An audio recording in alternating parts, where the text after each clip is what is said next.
सब प्रकार के भोग स्थित प्रज्ञ मनुष्य में किसी भी प्रकार का विकार उत्पन्न करने में असमर्थ होकर उसी में समा जाते हैं। अर्थात स्थित प्रज्ञ मनुष्य समस्त भोगों का उपभोग करते हुए भी आसक्ति से मुक्त रहते हैं।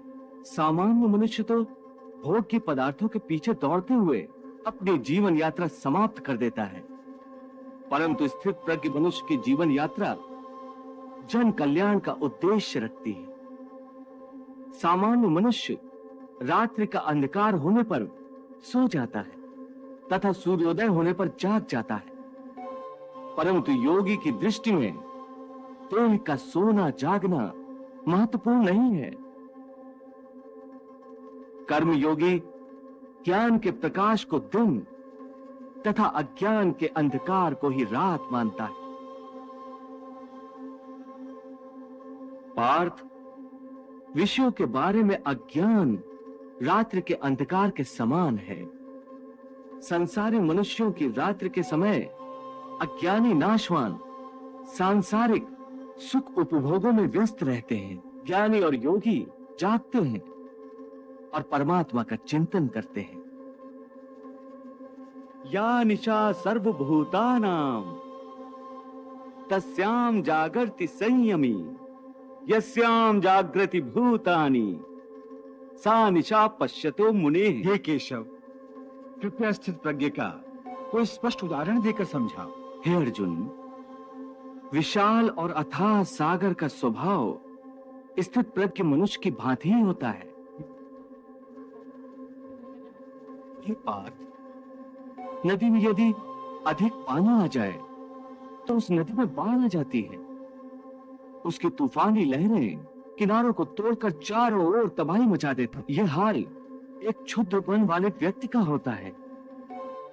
थोड़ा सा धन, थोड़ी सी सफलता उसे हजम नहीं होती और धन और सफलता के नशे में चूर वो मर्यादा तोड़कर एक ओछे इंसान की तरह हरकतें करने लगता है। परंतु स्थित प्रज्ञ मनुष्य एक सागर की भांति होता है जिसमें चारों ओर से नदियों का जल निरंतर जमा होता रहता है, परंतु सागर उसी प्रकार शांत रहता है।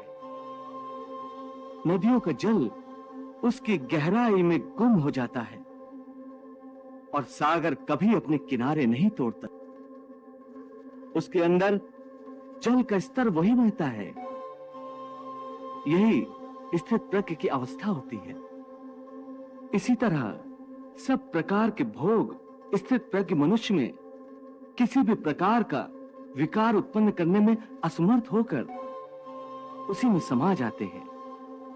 अर्थात स्थित प्रज्ञ मनुष्य समस्त भोगों का उपभोग करते हुए भी आसक्ति से मुक्त रहते हैं। पार्थ, ऐसे स्थित प्रज्ञ को परम शांति प्राप्त होती है। ऐसे स्थित प्रज्ञ मनुष्य ही जगत का कल्याण करते हैं, लोक कल्याण करते हैं।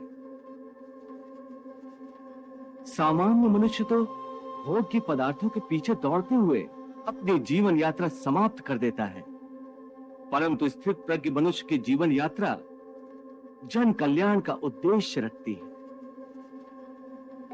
पार्थ, सामान्य मनुष्य रात्रि का अंधकार होने पर सो जाता है तथा सूर्योदय होने पर जाग जाता है, परंतु योगी की दृष्टि में देह का सोना जागना महत्वपूर्ण नहीं है।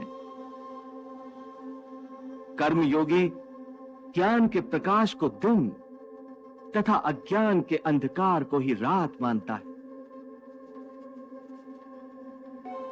पार्थ, विषयों के बारे में अज्ञान रात्रि के अंधकार के समान है। संसारी मनुष्यों की रात्रि के समय अज्ञानी नाशवान सांसारिक सुख उपभोगों में व्यस्त रहते हैं। ज्ञानी और योगी जागते हैं और परमात्मा का चिंतन करते हैं। या निशा सर्वभूतानां तस्याम जागर्ति संयमी यस्याम जागृति भूतानि सा निशा पश्यतो मुनेः। हे केशव, जैसा कि तुम कह रहे हो, ज्ञान योग कर्म योग से श्रेष्ठ है, तो फिर तुम मुझे कर्म करने और युद्ध करने का उपदेश क्यों दे रहे हो? मुझे संहार करने की प्रेरणा क्यों दे रहे हो?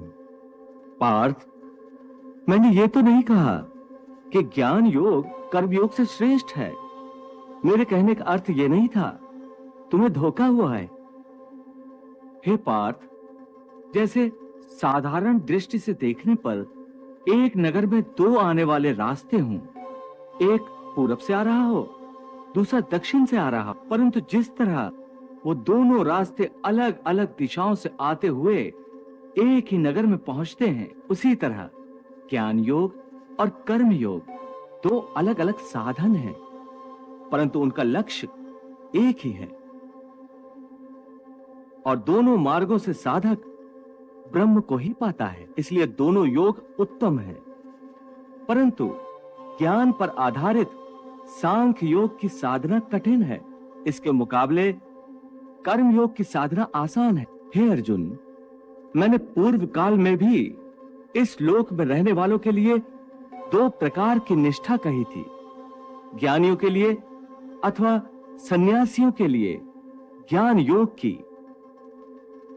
और योगियों अर्थात कर्मयोगियों के लिए कर्म योग की। ये दोनों रास्ते प्राणी को भगवान तक ले जाते। लोके अस्मिन् द्विविधा निष्ठा पुरा प्रोक्ता मया नघ, ज्ञान योगेन सांख्यानाम कर्म योगेन योगिनाम।